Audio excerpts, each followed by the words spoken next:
Hi creators, Doro Kiley here with creationcoach.com. Thanks for joining me again. I had a fantastic walk this morning and I was thinking about what to do with the video today, and I thought a really good topic for today would be we're really forgetting how to connect with nature. So that was an appropriate subject given my lovely walk today. So what comes to my mind, I know we've all had a lot of, save the planet and, global warming issues about why we should care about the planet. And I think what I'm wanting to more refer to is really connecting with nature. Sitting outside or walking in the forest or along the beach. Um, just to remember who's boss, if nothing else. I mean, nature is the boss here. We could have all kinds of fun in our internet world and metaverse and everything else for years and years and years, but if the lights go out, Mother Nature is the boss. So, so I just wanted to make a quick video to remind us of that. When I lived in France, my mother-in-law, my husband was French, so my mother-in-law was obviously French, and she lived in Paris. And she was very much there during the German occupation, and so lots of stories about World War II and the Nazis taking over Paris, and she brought out her photo albums and everything, but her most animated stories were about how she and her neighbors survived. And basically it was barter systems.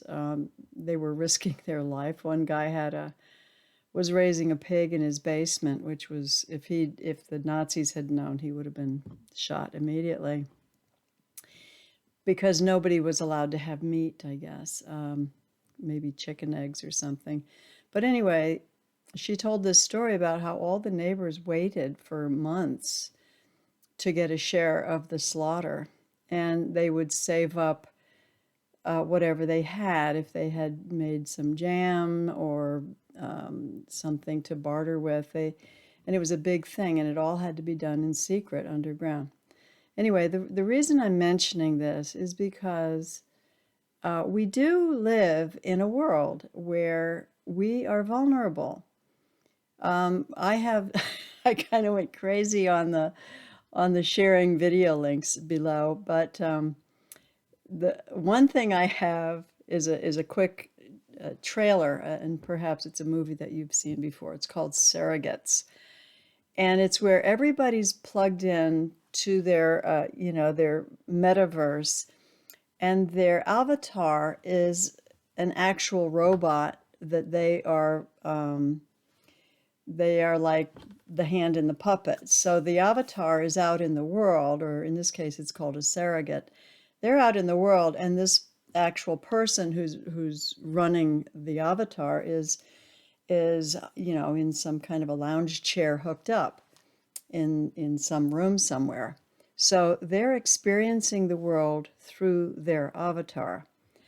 And the whole show is about this, and it's with Bruce Willis. And so anyway, at some point in the show, the whole thing, everybody has their avatar. So all of the interactions in the streets are avatars with other avatars. And then I won't give away the show, but in the end, the avatars don't work anymore. So all those people who are hooked up to their avatars, they have to come out into the light of day. And anyway, I won't say any more about that. But so what I've also attached below is these. I went down a rabbit hole with the possible predicted futures that we might be facing with artificial intelligence and gaming. and the metaverse and all this. And you can see where all this could potentially go and is going right now. We're kind of heading in this direction of kind of more and more insanity. I mean, anything is going to be possible. The artificial intelligence and the gaming worlds, regulations, they're going to have some regulations, obviously, but there's always going to be the dark net kind of a thing. And you're going to have the most atrocious, terrifying realities taking place, as well as the other side where, you might have the potential to, through technology, to reach unity consciousness and enlightenment. So, the sky's the limit. What do we want? And then I believe, even more importantly, and I might count myself in on the camp of this one, is that more and more people are going to want to sort of become more in relationship with the real world. So that might mean gardening, and there's another link I could share below. The Greek island of Ikaria comes to me as the ideal community model. If I think of it, I'll try to add that to my list below. So my thing is are we going to base our whole sense of reality on things in the internet and the metaverse? I mean, they're saying that the whole economy is going to start weighing more and more in these virtual worlds, as people are going to be paying more money for real estate and avatars and what have you. And I'm thinking, wow, this is so amazing. You can really become whatever you want to be. But my question is, what if we get hit by a coronal mass ejection from the sun and it knocks out the internet? People don't know how to survive. And these do happen, the coronal mass ejections, the solar, what do I call them? Solar flares, I guess, super big ones. And they've always happened about every 100 years, as far as I understand. But the question is, what are we going to do when that happens again? And that's a concern, because it's going to happen again. They always happen. And I'm sure right now most of the electric companies and what have you have backup redundant systems in case it happens. I remember when Quebec went out, it was kind of in the right position to be hit directly by a solar flare and knocked out the entire city for a couple of days anyway, a few weeks maybe, I forget.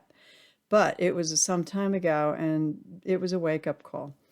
So I think we have to acknowledge that life happens, real life happens in the world, the real world, and earthquakes happen and asteroids happen. And so I see us going into 3 different directions. We're going into one AI super intelligence gaming direction where it's a nightmare, and the other side is heavenly.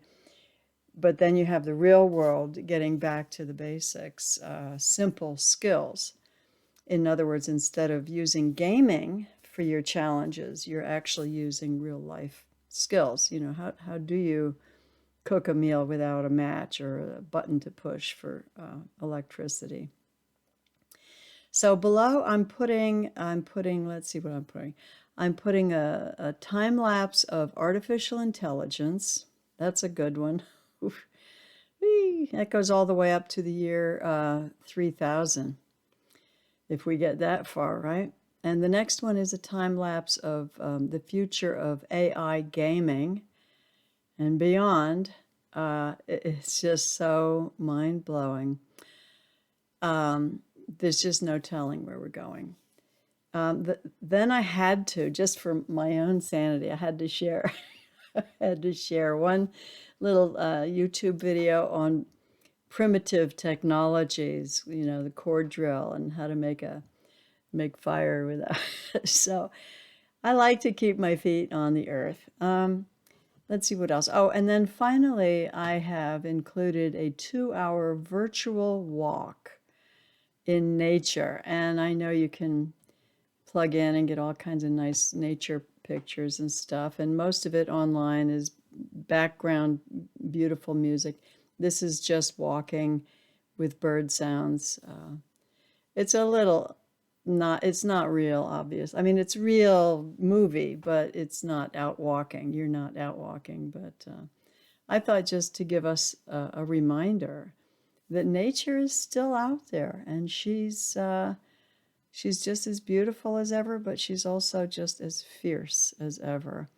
And remember, we are just sitting on this little speck of rock floating in space. We are vulnerable, and you know, the lights could go out. Not to be fear-mongering, but I'm being realistic. What would you do? And I think we need to stay creative. Hi, creators. It's Doro Kiley with CreationCoach.com, and I'm on a mission to improve this world through you. If you get anything through these videos, please give us a thumbs up and subscribe, and we'll see you on the next one. Stay creative.